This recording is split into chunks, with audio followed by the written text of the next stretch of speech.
إن الحمد لله نحمده ونستعينه ونستغفره ونعوذ بالله من شرور أنفسنا ومن سيئات أعمالنا من يهده الله فلا مضل له ومن يضلل فلا هادي له وأشهد أن لا إله إلا الله وحده لا شريك له وأشهد أن محمدًا عبده ورسوله يا أيها الذين آمنوا اتقوا الله حق تقاته ولا تموتن إلا وأنتم مسلمون يا أيها الناس اتقوا ربكم الذي خلقكم من نفس واحدة وخلق منها زوجها وبث منهما رجالا كثيرا ونساء واتقوا الله الذي تساءلون به والأرحام إن الله كان عليكم رقيبا يا أيها الذين آمنوا اتقوا الله وقولوا قولا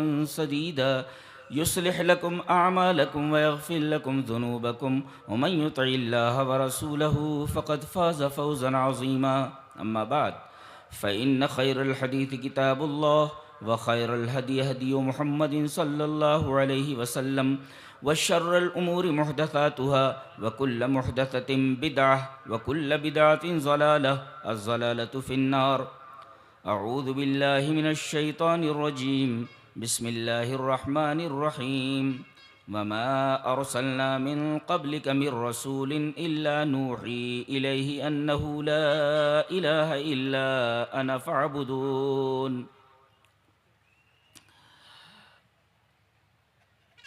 محترم صدر اجلاس، اسٹیج پر جلوہ افروز موقر علماء کرام،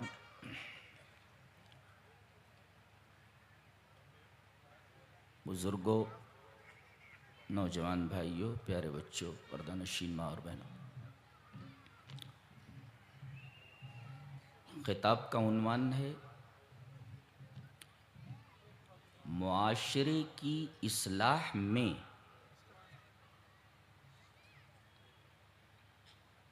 توحید کی اہمیت، یعنی اہمیت التوحید لاصلاح الفرد والمجتمع.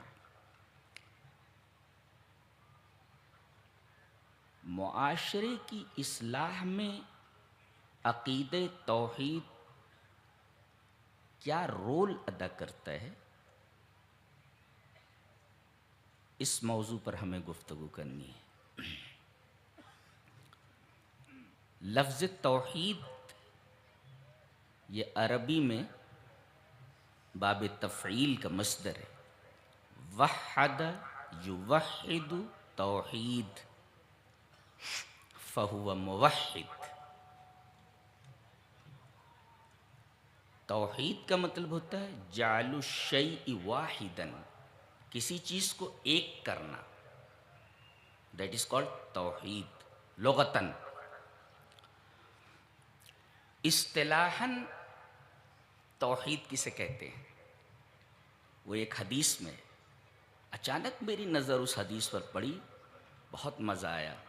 وہ حدیث میں آپ تک پہنچا رہا ہوں. حدیث اس طرح، وان ابن عباس رضی اللہ، بہت غور سے سنیے، بالکل سانس روک کر کے، ادھر ادھر مت دیکھیے، ایسی چیزیں ملتی نہیں ہیں. وان ابن عباس رضی اللہ تعالی عنہما ان رسول اللہ صلی اللہ علیہ وسلم لما بعث معاذا الى اليمن قال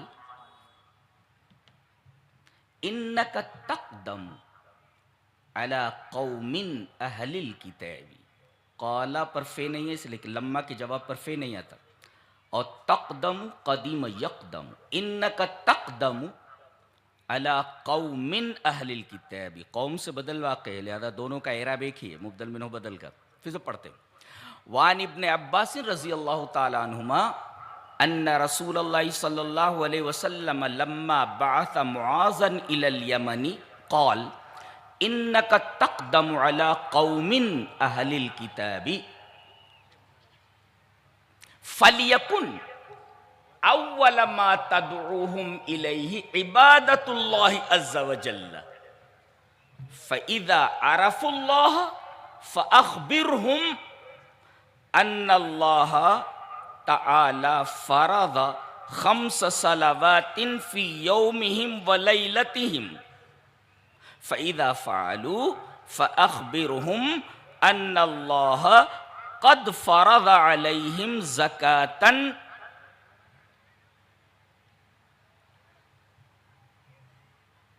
تؤخذ من اغنیائہم فترد الی فقرائہم فاذا اطاعوا بها فخذ منهم وتوقع اموال الکرائم. رواہ مسلم فی کتاب الایمان. دیکھیں یہ روایت مسلم شریف کتاب الایمان میں روایت پڑھ دی گئی. حضرت عبداللہ ابن عباس فرماتے ہیں کہ نبی کریم صلی اللہ علیہ وسلم نے حضرت معاذ ابن جبل کو جب یمن بھیجا تو جب وہ جانے لگے تو کہا سنو ایک بات سنو، جا تو رہے ہو، انک تقدم علی قوم اہل الکتاب، تم ایسی قوم کے پاس آ رہے ہو جو کتاب والی قوم ہے، اہل کتاب ہے. تو پہلے فَلْيَكُنْ أَوَّلَ مَا تَدْعُوهُمْ إِلَيْهِ عِبَادَةُ اللَّهِ عَزَّ وَجَلَّ، تو پہل جس چیز کی تم انہیں دعوت دو گے وہ دعوت کیا ہوگی؟ عبادت اللہ عز وجل، اللہ تبارک و تعالیٰ کی عبادت. گویا کہ عبادت اللہ از اکول ٹو توحید، اس لیے کہ عبادت اللہ کا مطلب ہی ہے توحید. تو پہلے سب سے آپ جس چیز کی دعوت وہاں ان کے سامنے پیش کرو گے وہ عبادت اللہ عز وجل، اللہ تبارک و تعالیٰ کی عبادت. بالفاظ دیگر سب سے پہلے آپ توحید کی دعوت پیش کریں گے. جے دے اور لیکن امر ہے، یعنی یہی ضروری ہے کہ سب سے پہلے ان کے سامنے توحید کی دعوت رکھی جائے. ریپیٹ کرتا ہوں، فَلْيَكُنْ أَوَّلَ مَا تَدْعُوهُمْ إِلَيْهِ عِبَادَةُ اللَّهِ عَزَّ وَجَلَّ، سب سے پہلے جو دعوت تم ان کے سامنے پیش کرو گے وہ عبادت اللہ عز وجل. یہ عبادت اللہ عز وجل is equal to توحید، اس کا نام توحید. تو گویا کہ اصطلاح میں لغت میں ہے تو جعل الشیء واحدا، لیکن اصطلاح میں اللہ تبارک و تعالی ہی کی عبادت کا نام توحید ہے جو اس حدیث میں ہے. اور سب سے پہلے یہی دعوت تمہاری ہونی چاہیے. اچھا اگر اس کو مان لیں تو فَإِذَا عَرَفُوا، یہ جملہ قابل غور ہے. علماء کی جناب میں ایک بہت عظیم الشان نکتہ علامہ ابن قیم رحمہ اللہ کا، غور سے سنو، ایسا بہت ڈیپ مطالعے کے اوپر مبنی چیزیں ہوتی ہیں. جی یہ نہیں کہا آپ نے جب مان لیں ایسا تو آگے یہ کرنا. توحید کی دعوت پہلے آپ پیش کر دیں، ٹھیک ہے. فَإِذَا عَرَفُوا اللَّهَ، جب وہ اللہ کی معرفت حاصل کر لیں، دقیق، جب وہ اللہ کی فَإِذَا عَرَفُوا اللَّهَ، یہ مسلم شریف کتاب الایمان کی روایت. فَإِذَا عَرَفُوا اللَّهَ، جب وہ اللہ کی معرفت حاصل کر لیں، اللہ کو پہچان لیں. ہم یہاں رکیں گے فَإِذَا عَرَفُوا اللَّهَ پر. اللہ کو پہچاننے کا کیا مطلب ہے؟ علامہ ابن قیم رحمہ اللہ فرماتے ہیں الصواعق المرسلہ میں، ان کی کتاب ہے، قابل مطالعہ کتاب ہے، الصواعق المرسلہ، چھوڑی ہوئی آندھی. چھوڑی ہوئی آندھی کیا لکھتے ہیں؟ بہت غور سے. ان دعوت الرسل تدور علی ثلاثۃ محاور، انبیاء جتنے بھی آئے دنیا میں اور جتنے بھی رسول آئے سب کی دعوتوں کا ایکسس، سب کی دعوتوں کا محور جس کے اوپر ان کی پوری دعوت گھومتی ہے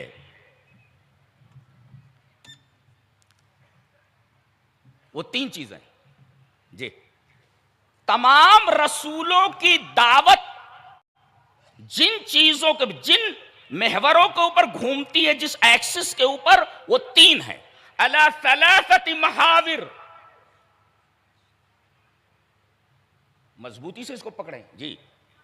تمام رسولوں کی دعوت تین محوروں کے اوپر گھومتی ہے، تدور علی ثلاثت محاور.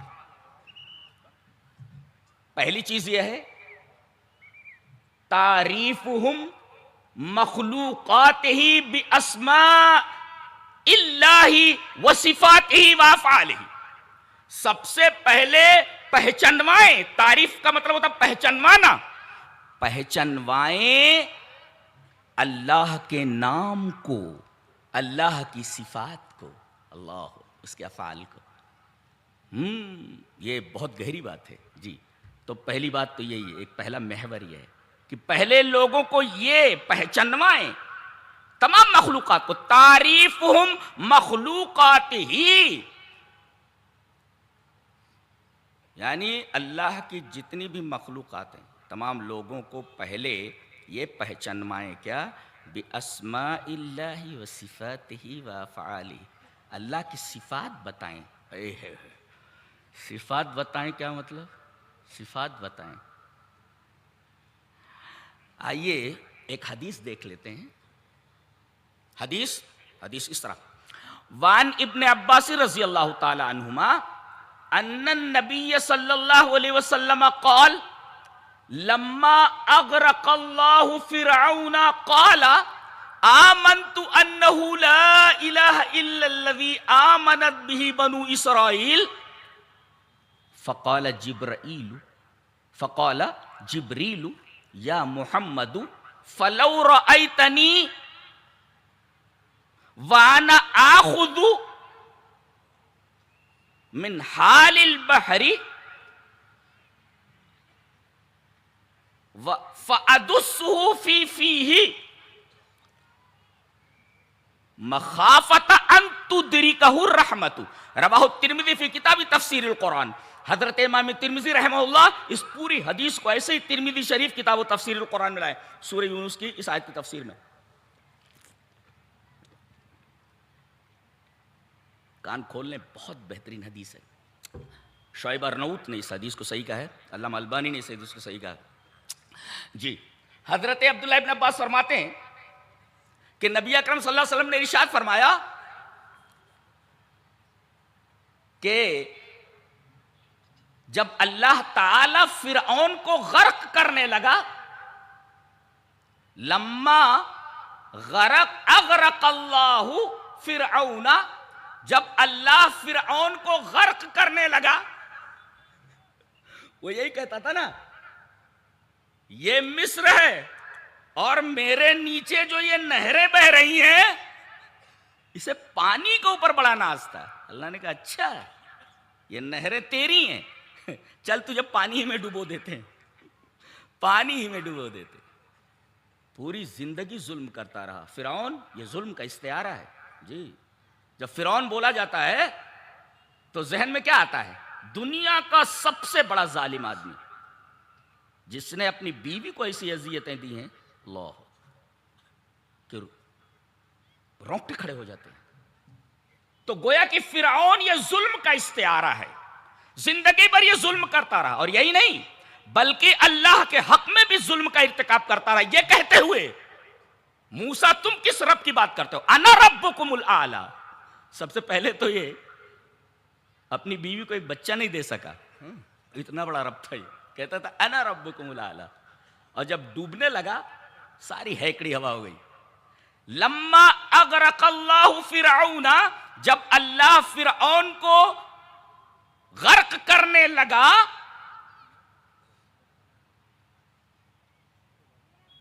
تو زندگی بھر جس کلمے سے انکار کرتا رہا، موت کو دیکھ کر کے سامنے کہہ بیٹھا آمنت انہ لا الہ الا الذی آمنت بہ بنو اسرائیل. ارے سیدھے سیدھے بول دیتا نا لا الہ الا اللہ، یوں گھما رہا ہے. میں ایمان لایا اس بات پر کہ نہیں ہے کوئی معبود سوائے اس کے جس کو بنی اسرائیل نے معبود مانا. لا الہ الا اللہ کہنے کے بجائے یوں گھما رہا ہے اس کو. کیوں گول گول گھما رہا ہے؟ میں ایمان لایا اس بات پر، آمنت انہ لا الہ الا الذی آمنت بہ بنو اسرائیل، میں اس بات پر ایمان لایا کہ نہیں ہے کوئی معبود مگر وہی جس پر بنی اسرائیل ایمان لائے ہیں۔ اب دیکھو نبی کریم صلی اللہ علیہ وسلم فرماتے ہیں کہ فقال جبریل، جبریل نے کہا یا محمد، اے محمد صلی اللہ علیہ وسلم، فلو رأیتنی وانا آخذ من حال البحر، آپ دیکھتے کہ میں سمندر کی مٹی نکال رہا تھا، انا آخذ من حال، حال مانے کیچڑ، سمندر کا کیچڑ نکال کر کے فانا ادسہ فی فیہ، فرعون کے منہ میں وہ مٹی گھسا رہا تھا میں، کیوں؟ مخافت ان تدرکہ الرحمت، اس ڈر سے کہ کہیں اللہ کی رحمت اس آدمی کو بخش نہ دے۔ اللہ کتنا رحیم ہے اللہ، کتنا رحیم، جو ظلم کا استعارہ ہے فرعون اتنا بڑا ظالم۔ جبرائیل نے جب یہ دیکھا کہ یہ تو کلمے کو گھما کر کے پڑھ رہا ہے، فوراً انہوں نے سمندر سے اس کی گہرائی سے کیچڑ نکالی اور اس کیچڑ کو فانا ادسہ فی فیہ، اس کے منہ میں کیچڑ کو گھسیڑنے لگا۔ نبی نے فرمایا ایسا کیوں کر رہے تھے تم؟ جبریل نے کہا مجھے ڈر ہوا کہیں اللہ تبارک و تعالیٰ کی رحمت اسے معاف نہ کر دے۔ اللہ اللہ، مخافت ان تدرکہ الرحمت، اس ڈر سے کہ کہیں اللہ کی رحمت اس ظالم کو معاف نہ کر دے۔ تو ہم جیسے گنہگاروں کو کتنی خوشی ہوتی ہے یہ حدیث پڑھنے کے بعد، اور رونگٹے کھڑے ہو جاتے ہیں جب یہ معلوم ہوتا ہے کہ یہ جبریل جو نبی کریم صلی اللہ علیہ وسلم کے پاس وہی لے کر آتا تھا، یہ کئی ہزار سال پہلے اس وقت بھی وہاں موجود تھا جب فرعون کو اللہ تبارک و تعالیٰ سمندر میں غرق کر رہا تھا۔ کتنا عجیب و غریب فرشتہ ہے، کچھ سمجھ میں آیا؟ جی سمجھ میں آیا کچھ؟ یہ وہی فرشتہ ہے جو نبی پر وحی لا رہا ہے، یہ کہہ رہا ہے کہ میں اس وقت وہاں حاضر تھا کئی ہزار سال پہلے۔ کیسی اللہ کی مخلوقات ہے سب، یہ نور کے بنے ہوئے ہیں سب، نور کے بنے، اور ایک معزز فرشتہ ہے۔ اللہ تبارک و تعالی نے اس کے بڑے سارے اوصاف قرآن حکیم میں بیان کیے ہیں۔ اللہ اکبر، اللہ تبارک و تعالیٰ کی رحمت کا اندازہ لگائیے۔ وہ کہہ رہے ہیں کہ میں مٹی اس کے منہ میں ڈال رہا تھا کہ کہیں اللہ اس پر رحم نہ کر دے، اللہ اس پر رحم نہ کر دے، اللہ اس پر رحم نہ کر دے۔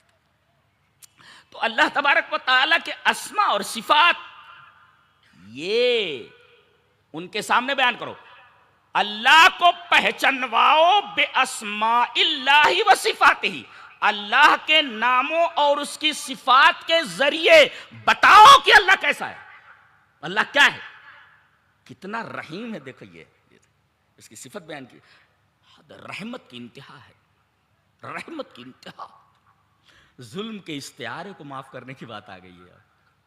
جبرائیل کو ڈر ہوا کہ کہیں اسے معاف نہ کر دیا جائے۔ تو پہلی چیز یہ کہ تمام رسولوں کی دعوت گھومتی ہے تین محوروں پر۔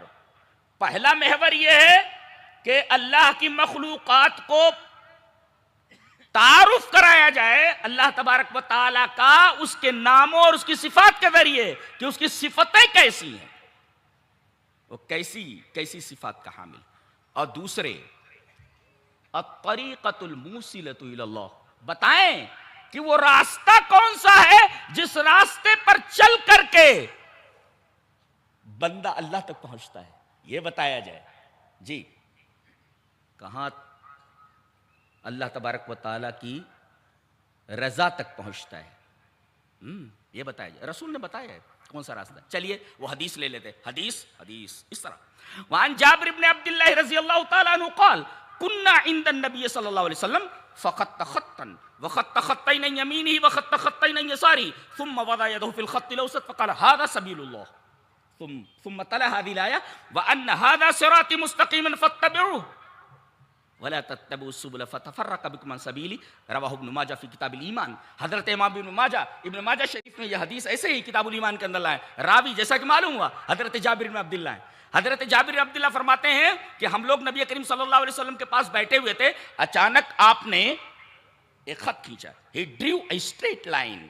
آپ نے ایک لمبا خط کھینچا, ایک سیدھی لکیر کھینچی, اور اس سیدھی لکیر کے دائیں طرف 2 لکیریں اور اس کے بائیں طرف 2 لکیریں. کتنے ہوئے؟ 4. دنیا پریشان ہے ان چاروں کے پیچھے, انہیں چاروں کے پیچھے پریشان ہے. ایک سیدھی لکیر کے دائیں جانب 2 لکیریں, بائیں جانب 2 لکیریں, اور آپ نے بیچ والی لکیر کے اوپر ہاتھ رکھا. نقطہ دیکھیں عقیدے کا. ثم وضع يده في الخط الاوسط.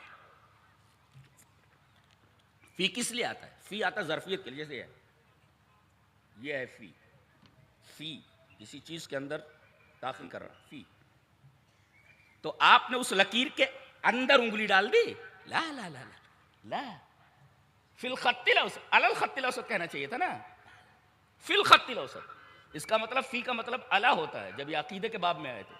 اَأَمِنْتُمْ مَنْ فِي السَّمَاءِ, کیا تم بے خوف ہو گئے اس سے جو آسمانوں میں ہے, جو آسمان میں ہے.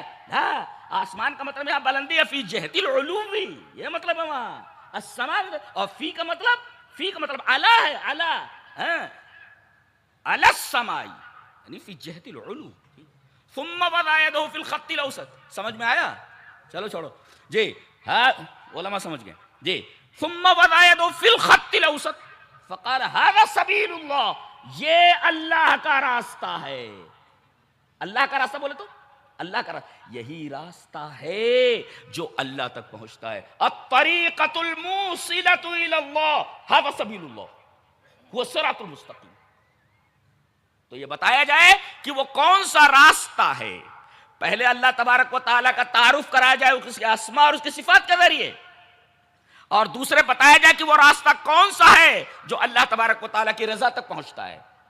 اور نمبر 3, تیسرا محور یہ ہے کہ بندوں کو بتایا جائے کہ اس راستے پر چل کر کے جب تم دار کرامت میں پہنچو گے, دار النعیم میں پہنچو گے, جنت میں پہنچو گے, تو یہ نعمتیں تمہیں حاصل ہونے والی ہیں اس راستے پر چل کر کے. اور سب سے بڑی نعمت جو تمہیں حاصل ہونے والی ہے وہ دیدار الہی ہے, اللہ تبارک و تعالیٰ کا دیدار ہے. اللہ ہم سب کو اپنے دیدار سے مشرف فرمائے. کیا آپ کو نہیں لگتا کہ دنیا میں کسی خوبصورت سین کو دیکھتے کہ تو واو ہاؤ بیوٹیفل سین از دس, یہ کتنا خوبصورت منظر ہے. بتائیے, بعض سینز ایسے ہوتے ہیں کہ آدمی مبہوت ہو جائے دیکھ کر کے. بتائیے, جب یہاں دنیا کے بعض مناظر کو دیکھ کر کے آدمی کے اوپر ایک ہیبت طاری ہو جاتی ہے, اس کا وجدان مہک اٹھتا ہے. بتائیے ان تمام جمالوں کا خالق کتنا جمیل ہوگا, اندازہ لگائیے. آپ کی خواہش نہیں ہو رہی ہے کہ اس جمال کامل کو دیکھا جائے؟ وہ کتنا جمیل ہوگا. اللہ جس نے یہ تمام جمال بکھیر رکھا ہے وہ کتنا جمیل ہوگا. کیا آپ کے دل میں یہ تمنا پیدا نہیں ہوتی, ارے یہ جمال جو تم دیکھ رہے ہو یہ تمام جمال ناقص جمال ہے, سب ناقص جمالات ہیں جی, ناقص ہیں. یہ جمال کامل کا دیدار جنت میں ہونے والا ہے. یہ بتاؤ کہ اللہ تبارک و تعالیٰ کا دیدار ہونے والا ہے. تو گویا کہ دعوت الرسل تدور والا ثلاثۃ محاور, 3 محوروں کے اوپر گھومتی ہے. اب آگے بتایا گیا تو پہلے تم ان کے سامنے دعوت توحید رکھو گے. فَإِذَا عَرَفُوا اللَّهَ, اس پر ہم رکے تھے اور ہم نے معرفت کی تشریح کی ابن قیم کی زبان میں.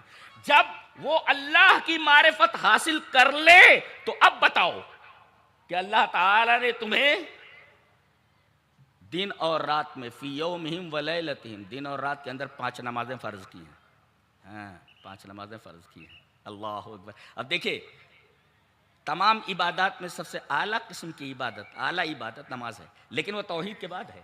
اگر آدمی کے پاس توحید نہ ہو تو نماز مقبول نہیں. نماز کیا, علامہ ابن عثیمین رحمہ اللہ نے فرمایا, غور سے یہ نقطہ یاد رکھو, فَكُلُّ عِبَادَةٍ لَا تُبْنَى عَلَى التَّوْحِيدِ فَهِيَ بَاطِلَةٌ.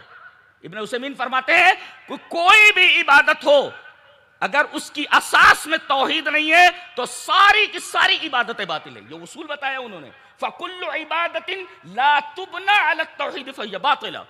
جو بھی عمل آدمی کا کتنا بھی بڑا عمل کیوں نہ ہو، اگر توحید نہیں ہے بڑے سے بڑا عمل باطل۔ دلیل یہ حدیث پاک، وان عائشہ رضی اللہ تعالی عنہا قلت یا رسول اللہ ابن جدعان کان فی الجاہلیت یصل الرحم ویطعم المساکین فہل ذاک نافعہ قال لا ينفعہ انہ لم یقل یوما رب اغفر لی خطیئتی یوم الدین، رواہ مسلم فی کتاب الایمان۔ حضرت امام مسلم رحمہ اللہ اس حدیث کو بھی کتاب الایمان میں لائے۔ اما عائشہ رضی اللہ تعالیٰ عنہ سے روایت اسی طرح مروی ہے۔ حضرت عائشہ فرماتی ہے ایک دفعہ میں نے نبی اکرم صلی اللہ علیہ وسلم سے ارشاد فرمائے، پوچھا، اشارے مت کرو بہت ڈسٹرب ہوتا ہے مجھے، سن لو بھائی ذرا سا جی۔ حضرت عائشہ فرماتی ہیں کہ میں نے ایک دفعہ رسول اللہ صلی اللہ علیہ وسلم سے کہا، پوچھا کہ ابن جدعان، عبداللہ ابن جدعان، یہ بڑا سخی آدمی تھا، تو یہ جاہلیت کے اندر صلہ رحمی کرتا تھا۔ صلہ رحمی، اب صلہ رحمی کی تفسیر بہت پیاری ہے، وہ ہم چھوڑتے ہیں اس لیے کہ ہمارے موضوع سے متعلق نہیں ہے۔ تو وہ صلہ رحمی کرتا تھا، بالفاظ دیگر اپنے رشتہ داروں کا بڑا خیال رکھتا تھا، قرابت اور رشتہ داری کو کاٹتا نہیں تھا، بہنوں کا خیال، بھائیوں کا خیال وغیرہ وغیرہ۔ تو یہ صلہ رحمی کرتا تھا ایک، وَيُطْعِمُ الْمِسْكِينَ، اور مسکین کو کھانا کھلاتا تھا۔ اس حدیث پاک میں دو عملوں کو ہائی لائٹ کر کے بتایا گیا ہے۔ جی کیا؟ ایک تو یہ کہ آدمی اپنے رشتہ داروں کا خیال رکھے اور دوسرے مسکینوں کو کھانا کھلائے۔ آج دیکھو سکھوں کو دیکھو، باقاعدہ ان کے ہاں بھوکوں کو کھانا کھلانا، مسکینوں کو کھانا کھلانا، بھوکے کو کھانا کھلانا، یہ ان کے دین کے اندر ایک اعلیٰ درجے کا عمل مانا جاتا ہے۔ جی اعلیٰ درجے کا عمل۔ بہت سارے غیر مسلم یہ کام کر رہے ہیں، مسلمان اس میں، اہل حدیث اس میں بہت پیچھے ہیں۔ ہاں ارے اپنا پیٹ بھرو، پھر اس کے بعد جو یہ کام بھی کرو بس ذرا سا بھائی، تم سے کوئی کام ہوتا ہے اچھا؟ یہ اطعام کون کرے گا؟ یہ کھانا کون کھلائے گا مسکینوں کو؟ تمہارے پاس توحید جیسی نعمت ہے، تم یہ کام نہیں کرو گے؟ کون کرے گا؟ دوسرے لوگ کر رہے ہیں، تم کیا کر رہے ہو؟ تم کیا کر رہے ہو؟ تو یہ آدمی صلہ رحمی کرتا تھا، وَيُطْعِمُ الْمِسْكِينَ، اور مسکینوں کو کھانا کھلاتا تھا۔ تو اے اللہ کے رسول، کیا اس کا اتنا زبردست عمل نافع ہے؟ یہ قیامت کے دن کچھ فائدہ دے گا؟ بھائی صلہ رحمی ایک بہت بڑی عبادت ہے، مسکینوں کو کھانا کھلانا ایک بہت بڑی عبادت ہے۔ اما عائشہ پوچھ رہی ہے، اللہ کے رسول اتنی بڑی عبادت ابن جدعان کی قبول ہوگی اللہ کے ہاں؟ قیامت کے دن یہ فائدہ حاصل کر سکے گا کچھ؟ نبی کریم صلی اللہ علیہ وسلم نے ڈائریکٹ انکار فرمایا، لا ينفعہ، جی کہ اللہ تبارک و تعالی اس آدمی کے اس عمل کو نافع نہیں بنائے گا۔ کیوں؟ دلیل دی گئی، انہو لم یقل یومن، ایک استدلال کرنا چاہ رہا ہوں اس حدیث پاک سے، انہو لم یقل یومن، اس نے ایک دن بھی نہیں کہا، رب اغفر لی خطیئتی یوم الدین، میرے رب میرے گناہوں کو قیامت کے دن بخش دینا۔ نکتہ کیا ملا؟ اگر آدمی توحید کو نہیں مانتا، توحید کا مقر نہیں ہے، تو آخرت کا بھی منکر ہے۔ جگہ جگہ آپ دیکھیں گے قرآن حکیم میں کہ آخرت اور توحید دونوں ساتھ ساتھ ذکر کیے جاتے ہیں، یعنی آدمی اگر توحید کا انکار کر دے تو آخرت کا منکر مانا جاتا ہے۔ جی یہ سورہ حج دیکھ لیں، کم سے کم کوئی نقطہ سمجھ میں آیا؟ اگر کوئی آدمی اللہ کی توحید کا انکار کر دے تو سمجھو وہ آخرت کا بھی منکر ہے۔ یہاں وہی کہا گیا کہ چونکہ یہ توحید پر کاربند نہیں تھا، اسی وجہ سے اس نے کبھی یہ نہیں کہا کہ اے اللہ میری غلطیوں کو قیامت کے دن بخش دینا۔ حدیث کو سمجھنا بھی یہ بہت ہی مطالعہ مانگتا ہے، بہت ہی غور و فکر کی ضرورت ہے۔ انہو لم یقل یومن رب اغفر لی خطیئتی یوم الدین، توحید کا مقر نہیں تھا، لہذا اس نے آخرت کو نہیں مانا، لہذا اس کا یہ عمل قبول نہیں ہوگا۔ تو فَكُلُّ عِبَادَةٍ لَا تُبْنَى عَلَى التَّوْحِيدِ فَهِيَ بَاطِلَةٌ، ہر وہ عبادت جس کی بنیاد میں توحید نہ ہو، ہر عبادت باطل ہے، ہر عبادت باطل ہے۔ اب ایک نقطہ بیان کرنے جا رہا ہوں، ایک حدیث پاک کے آئینے میں لے کر جاؤ، اس کو ذہن میں پہلے بٹھاؤ. حدیث اس طرح وان انس رضی اللہ تعالی عنہ قال قال رسول اللہ صلی اللہ علیہ وسلم لا تقوم الساعة حتى لا يقال في الارض لا الہ الا اللہ رواہ احمد فی مسندہ. حضرت امام احمد بن حنبل رحمہ اللہ اس حدیث کو ایسے ہی مسند احمد کے اندر لائے. راوی حضرت انس رضی اللہ تعالی عنہ. حضرت انس فرماتے ہیں کہ نبی اکرم صلی اللہ علیہ وسلم نے ارشاد فرمایا کہ قیامت اس وقت تک نہیں آئے گی، اس نظام کائنات کو اس وقت تک درہم برہم نہیں کیا جائے گا جب تک کہ ایک آدمی بھی اس روئے زمین پر توحید کا کلمہ پڑھنے والا ہوگا. اللہ اکبر. آپ دیکھ رہے ہیں، ایک آدمی بھی اگر توحید کا کلمہ پڑھنے والا ہوگا تب تک قیامت نہیں آئے گی. کیا سمجھ میں آیا؟ یہ جو کلمہ لا الہ الا اللہ کے ماننے والوں کو پریشان کیا جا رہا ہے اور کوشش یہ کی جا رہی ہے کہ ان کو سبوٹاژ کیا جائے، ان کو تباہ و برباد کیا جائے. ان کی مثال ایسے ہے جیسے کوئی آدمی کسی ڈالی کے اوپر بیٹھا ہوا ہو درخت کے اور خود اسی ڈالی کو کاٹ رہا ہو. کلمہ لا الہ الا اللہ کہنے والوں کی وجہ سے تو تم بچے ہوئے ہو، ورنہ ایک بھی کلمہ توحید کا قائل نہ رہ جائے فوراً قیامت نازل کر دی جائے گی.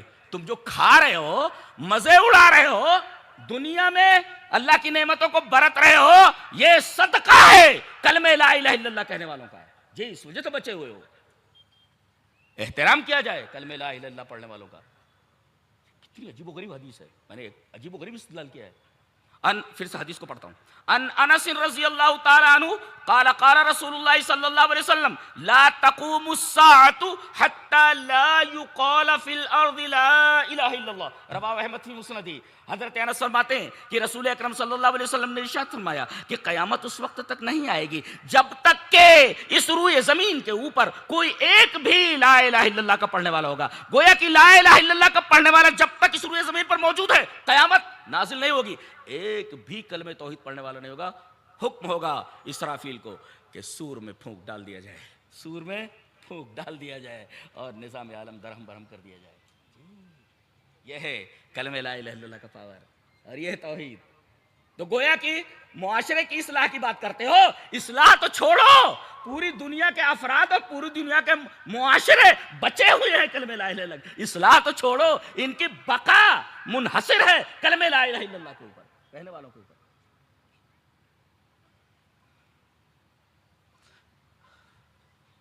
اب ہم آگے بڑھ کر یہ بتانے والے ہیں، یہ بتائیے آدمی کی تخلیق کا مقصد کیا ہے؟ جن اور انسانوں کی جو مکلف ہیں. اللہ نے فرمایا سورہ ذاریات میں، دیکھو ایک عجیب و غریب استدلال. وما خلقت الجن والانس الا لیعبدون. غور سے میں دیکھو ما نافیہ کے بعد الا سے اگر استثناء ہو تو یفید الحصر والقصر، یعنی انسانوں اور جنوں کی تخلیق کا مقصد ہی میری عبادت ہے، میری عبادت ہے. اب یہ جوڑیے ابن جدعان والی بات سے کہ اگر کوئی آدمی توحید نہیں مانتا تو جتنے بڑے نیک عمل کر لے ایک بھی عمل اس کا نافع نہیں ہے. اور عمل نافع نہیں ہوا توحید چھوڑ دینے کی وجہ سے تو گویا کہ آدمی نے اپنی زندگی کا، اپنی تخلیق کا مقصد ہی فوت کر دیا. اس سے بڑا نقصان آدمی کے لیے کیا ہو سکتا ہے؟ اس سے بڑا خسارہ کیا ہو سکتا ہے کہ آدمی اپنی تخلیق، ارے بھائی کسی کو بھیجا گیا تھا کسی کام سے، اس نے وہ کام کیا ہی نہیں، ناکام ہو گیا وہ. تو تم کو پیدا کیا گیا تھا اللہ کی عبادت کے لیے. تمام عبادتیں تم نے کر لی جو بظاہر عبادتیں ہیں، غریبوں کو کھانا کھلانا، یہ نیکی کرنا، وہ نیکی کرنا، لیکن تمہارے پاس توحید نہیں ہے. اللہ نے فرمایا میں نے اس لیے پیدا کیا ہے تاکہ وہ میری عبادت کریں. اس کا مطلب اگر عبادت نہیں ہے تو آپ کے سارے اعمال باطل ہیں. گویا کہ توحید نہ ہونے کی وجہ سے مقصد تخلیق انسانی آدمی فوت کر دیتا ہے. یہ مطلب ہے اس کا. اور علامہ ابن عثیمین رحمہ اللہ نے بالکل صحیح فرمایا فَكُلُّ عِبَادَةٍ لَا تُبْنَى عَلَى التَّوْحِيدِ فَهُوَ بَاطِلٌ، کہ ہر وہ عبادت جس کی بنیاد توحید کے اوپر نہ ہو باطل ہوتی ہے.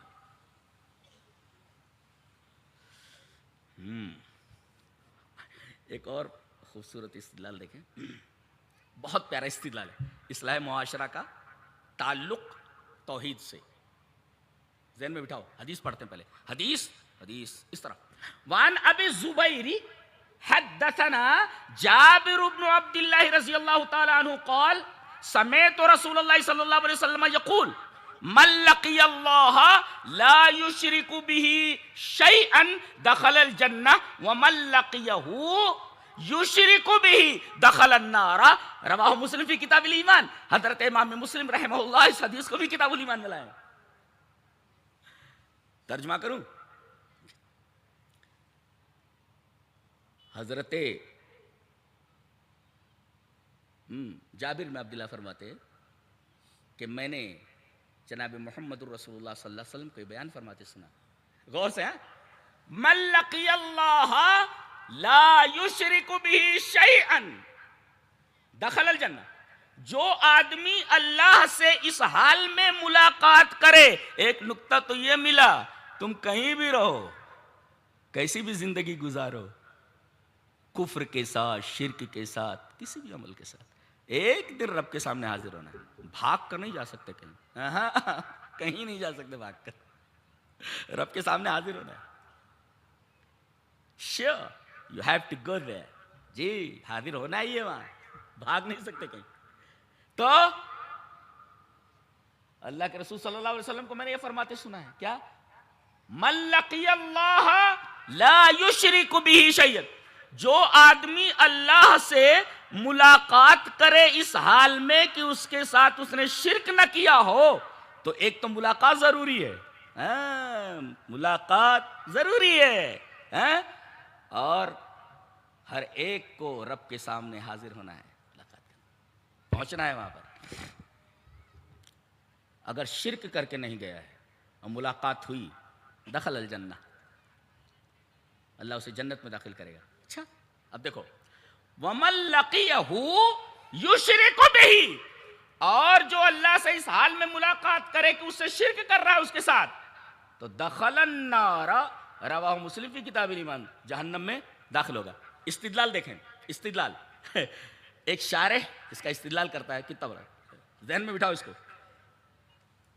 اذا كان التوحید سببا فی دخول الجنة فكيف لا يكون سببا لإصلاح المعاشرة لإصلاح الدنيا والفرد والمجتمع.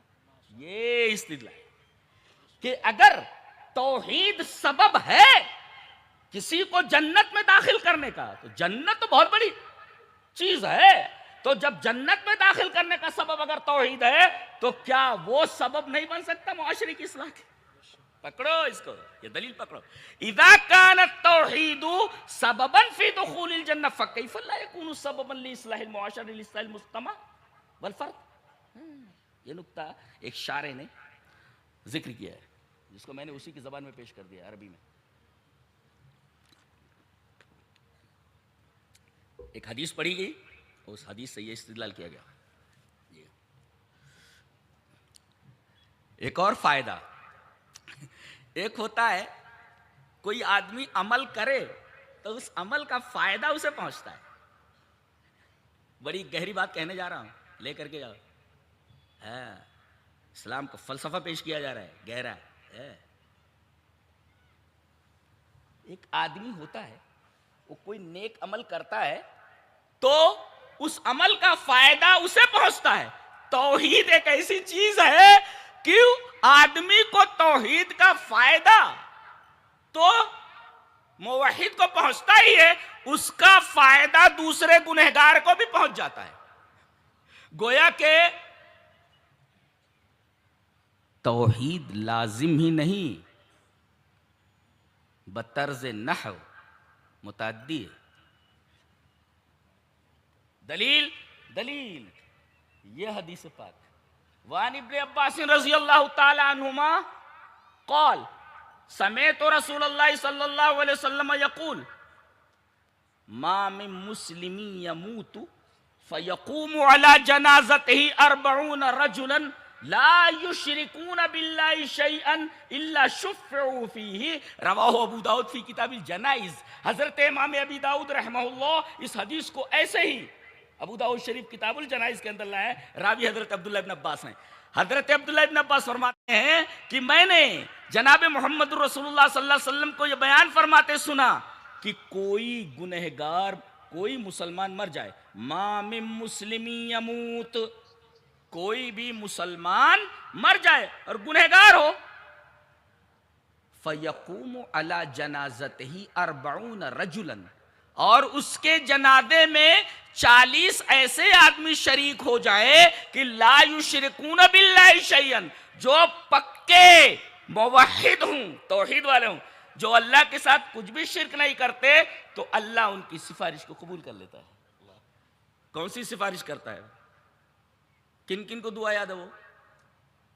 ارے بعض لوگ تو اس کو دھیرے پڑھ لیتے، تو آپ کھڑے رہتے خالی، کیا پڑھتے؟ اللہم اغفر لحینا ومیتنا وشاہدنا وغائبنا الی آخر الحدیث، الی آخر الدعا۔ کیا؟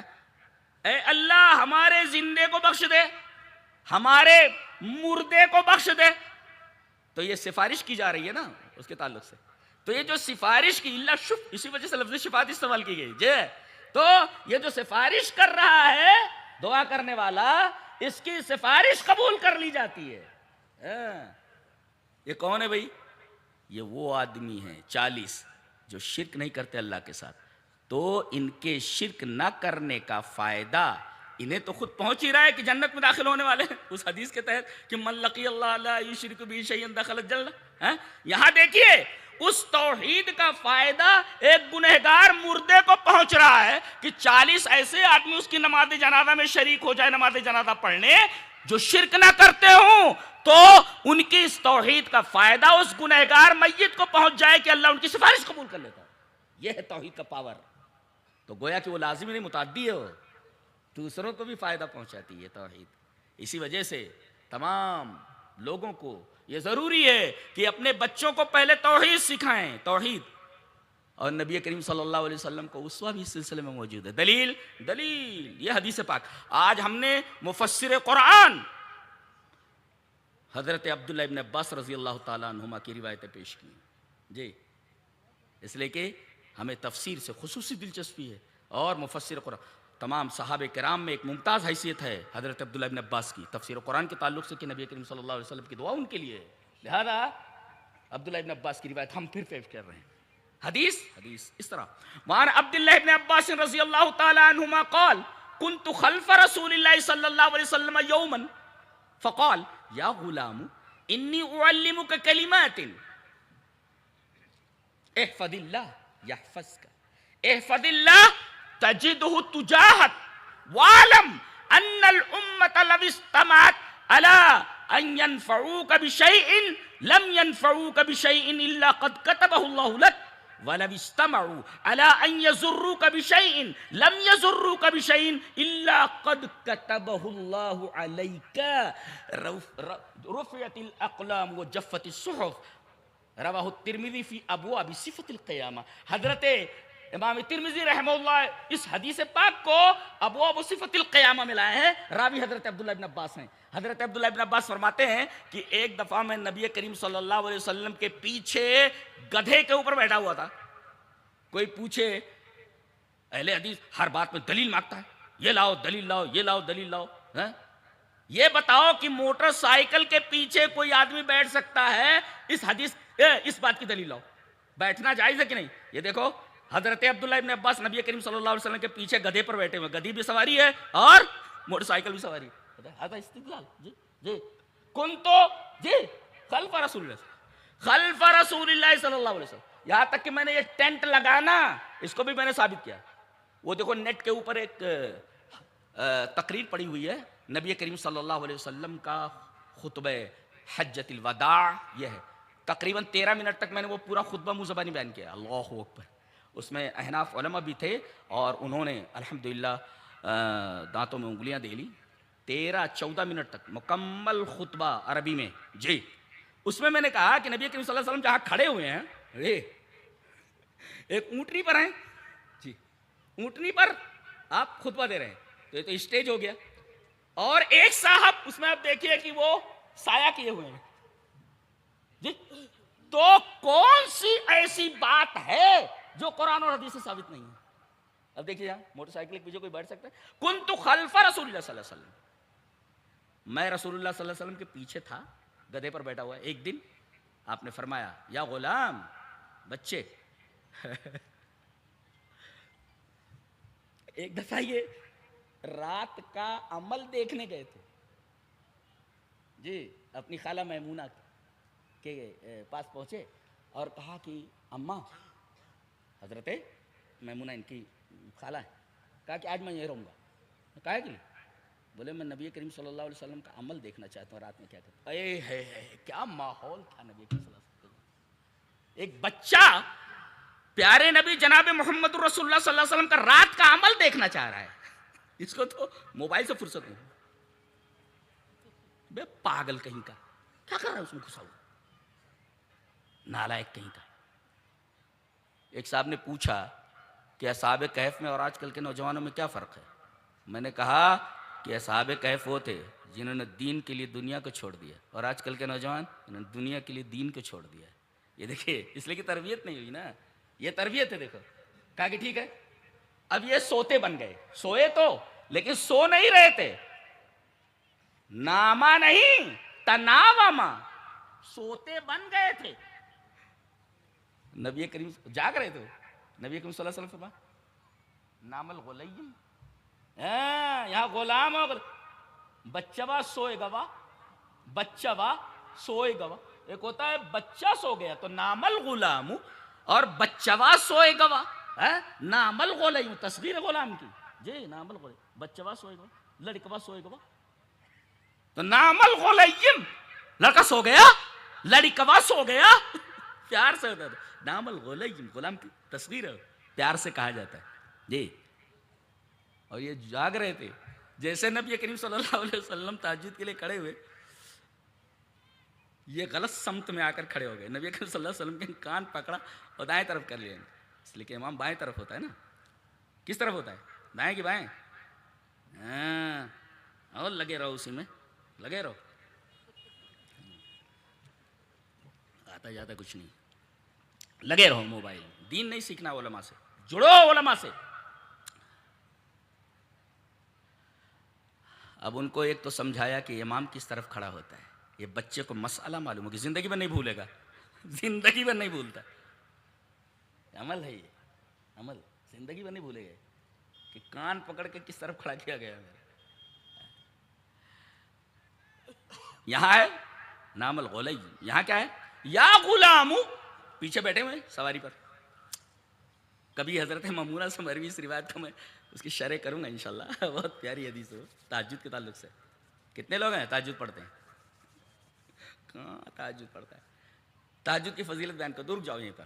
حدیث اس طرح، وعن ابی ہریرہ رضی اللہ تعالیٰ عنہ قال قال رسول اللہ صلی اللہ علیہ وسلم ينزل ربنا تبارک و تعالی كل لیلۃ الى السماء الدنیا حین یبقى ثلث اللیل الاخر۔ جی آخر، یہ ثلث کی صفت ہے، آخر، یقول من یدعونی فاستجیب له، من یسألنی فأوتیہ، من یستغفرنی فاغفر له۔ رواہ البخاری فی کتاب التہجد۔ حضرت امام بخاری رحمہ اللہ اس حدیث کو ایسے ہی کتاب التہجد کے اندر لائے کہ رب تعالی نازل ہوتے ہیں آسمان دنیا، عرش خالی نہیں ہوتا ہے، نزول کی کیفیت مجہول ہے، الکیف مجہول۔ ہمارا ایک شاگرد ہے جی، وہ لندن سے پڑھ کے آئے ہیں، وہ MBA کیا ہوا انہوں نے، تو انہوں نے کہا مجھے دائی بننا ہے، تو تقریباً 1.5 سال مجھ سے انہوں نے عربی، نحو، صرف، فرائض، بہت سارے فنون پڑھے، خصوصاً منطق اور فلسفی۔ میرا خیال ہے کہ اس وقت ان کی سیلری جو ہے 50 لاکھ یہ سالانہ ہے، اب 1 کروڑ ہونے والی ہے۔ جی 1.5 سال پڑھا اس نے، MBA لندن سے MBA، اور ایک بہت بڑی کمپنی کے اندر ایز اے مینیجر ہے جی۔ اس نے ایک بات کہی، سائنس بہت پڑھتے، سائنس کا طالب علم، اس نے کہا شیخ ایک نزول اوپر کی طرف ہوتا ہے، اسے ہوتا ہے۔ میں نے کہا نہیں سمجھ میں آ رہا ہے، کبھی بیٹھیں گے دیکھیں گے یہ نزول اوپر کی طرف کیسے ہوتا ہے، اس کو نزول بولتے ہیں، اترنا، ایسے ہوتا ہے۔ اللہ والکیف مجہول ہے، کیفیت مجہول. اللہ تبارک و تعالیٰ آسمانی دنیا تک نزول کرتا ہے، السمائی دنیا، آواز لگاتا ہے. کون ہے جو دعا کرے میں اس کی دعا قبول کر لوں؟ کون ہے جو مجھ سے کچھ مانگے میں اسے دے دوں؟ کون ہے جو اپنے گناہوں کی معافی مانگے میں اسے معاف کروں؟ تم تو سوئے رہتے ہو، سوئے رہتے ہو. تم سے زیادہ بد نصیب کون ہے؟ سوئے رہو، تمہاری قسمت سو رہی ہے. پوری دنیا کے لاکھ جوتے کھا رہے ہو اسی وجہ سے. رب تعالی تمام چیزوں سے منزہ ہے، وہ آواز لگا رہا ہے مجھ سے مانگو میں تمہیں دے دوں، اور تم ہو کہ سوئے پڑے رہتے ہو مردوں کی طرح. تو تمہارے ساتھ جو سلوک روا رکھا جائے کم ہے. تم نے تو اللہ تبارک و تعالیٰ سے سارے تعلق ختم کر کے رکھے ہوئے ہیں. کاش ایسا ماحول بنتا. اے صحابہ کرام رضوان اللہ تعالی علیہ. شاید کچھ ٹائم ہے؟ ہاں نہیں تو وہ چلتا رہے گا وہ. جی جی. تو یا غلام، وہ پیچھے بیٹھے ہوئے ہیں متوجہ. لبیک یا رسول اللہ، انی اعلمک کلمات. جی میں تجھے چند باتیں سکھانے جا رہا ہوں. جی دیکھو، ایک تو علمہ کا لفظ دیکھو غور سے، اعلمک، اور آگے جو بات پہ کہی جا رہی وہ توحید کے تعلق سے ہے. نقطہ یہ ملا کہ بچوں کو بھی تعلیم اگر دی جائے تو بنیاد توحید ہونی چاہیے. جی یا غلام انی اعلمک کلمات، چند چیزوں کی تعلیم تجھے دینا چاہتا ہوں، علم دینا چاہتا ہوں. آگے فرمایا احفظ اللہ یحفظک. ہاں تو اللہ کی حفاظت کر. کس کی اوقات ہے اللہ کی حفاظت کرنے کی؟ وہ پوری کائنات کی حفاظت کر رہا ہے. ذرہ برابر اگر اس کی نگرانی ہٹ جائے تو اگلے لمحے اس چیز کی بقا کی کوئی گارنٹی نہیں دی جا سکتی. خلاص پوری کائنات ٹھہری ہوئی ہے، اب پورا نظام کائنات چل رہا ہے اس کی نگرانی میں، تو اس کی حفاظت کون کر سکتا ہے؟ تو اللہ کی حفاظت کر. احفظ حدود اللہ و اوامرہ. اللہ تبارک و تعالیٰ کے حدود کی حفاظت کر. حدود کی حفاظت کا کیا مطلب؟ حد ہوتی ہے. دیکھو یہ دیکھو یہ حد ہے. یہ اس کو ادھر ڈالو گے گر پڑو گے. یہ حد ہے. تو کہاں رکنا ہے آپ کو؟ یہیں رک جانا ہے. یہاں آگے نہیں جانا. تو don't cross the limit. Limit جو قائم کر دی گئی کراس نہیں کرنا. تو حد اللہ نے مقرر کر دی، اسے آگے نہیں جانا. یہ مطلب ہے احفظ حدود اللہ. اللہ تبارک و تعالیٰ کے حدود کی حفاظت کر تو یحفظ کا، وہ تیری حفاظت کرے گا. حفاظتیں ہٹ جائیں گی تمہارے اوپر سے، جوتے کھاؤ گے، بری طرح مارے جاؤ گے اگر تم نے اللہ کے حدود کی حفاظت نہیں کی. کان کھول کر سن لو، کہیں نہ کوئی لیکیج ہے یہ جو حفاظت نہیں ہو رہی ہے، اس لیے کہ ہم نے اللہ تبارک و تعالیٰ کے حدود کی حفاظت چھوڑ دی. کیا بات ہے. اچھا آگے دیکھو دوسرا ٹکڑا، وہ بہت عجیب و غریب ہے. احفظ اللہ تجدہ تجاہک. تو اللہ کے حدود کی حفاظت کر تو اللہ کو اپنے سامنے پائے گا. تجاہک ہے امامک، اللہ کو اپنے سامنے پائے گا. اللہ کو اپنے سامنے پائے گا کیا مطلب؟ سامنے کون ہوتا ہے؟ یقود الی کل خیر. آگے اللہ تیرے سامنے ہے، تو اللہ کے حدود کی حفاظت کر. اللہ تجھے پکڑ کر کے ہر خیر کے راستے پر ڈال دے گا اور ہر برائی کے راستے سے ہٹا دے گا. یہ مطلب ہے احفظ اللہ تجدہ تجاہک. تو اللہ کے حدود کی حفاظت کر، اللہ تیرے سامنے ہوگا اور تیرا ہاتھ پکڑ کر ہر خیر کے کام پر. یدل علی کل خیر ویحفظ من کل سوء من کل مکروہ. ہر ناپسندیدہ چیز سے تجھے ہٹا دے گا اور ہر خیر کی طرف تیری رہنمائی کرے. یدل علی کل خیر. اچھا یہ ہو گیا احفظ اللہ. اذا سألت فاسأل اللہ. مانگ تو اللہ سے مانگ. یہاں یہ دیکھا گیا لوگوں کو اپنی فکر نہیں ہے، وہ جو مر گئے ان کی فکر ہے. چونا لگا رہے ہیں. اب تو یہ بدعت آگے بڑھ کر کے وہ سب دیا ہوا جلانے لگے. ہو کہاں پہ؟ قبروں پر. لا لا لا، حیرت انگیز بات ہے. ارے بھائی کہیں جا کر رکے گی؟ ینتہی لا حد یا نہیں؟ اس کا کوئی حد ودا نہیں، چلتی رہے گی. یہ کیا ہو رہا ہے؟ یعنی اپنی زندگی کو سفید کرو. اوپر سے قبروں کو چونا کاری کرنے سے کیا ملنے والا ہے مرے ہوئے آدمی کو؟ اس کے ساتھ تو اس کا عمل گیا نا، اس کے ساتھ اس کا عمل گیا. دیکھو اللہ اکبر، اللہ کے حدود کی حفاظت ہے. اچھا آپ نے آگے فرمایا وَعَلَمْ أَنَّ الْأُمَّةَ لَوِ اجْتَمَعَتْ، یہ آپ کے لیے سن لو، جان لے میرے بچے کہ اگر پوری کائنات کے تمام لوگ مل کر تجھے نقصان پہنچا، تجھے نفع پہنچانا چاہیں تو اتنا ہی نفع پہنچا سکتے ہیں جتنا اللہ نے تیرے لیے لکھ دیا ہے.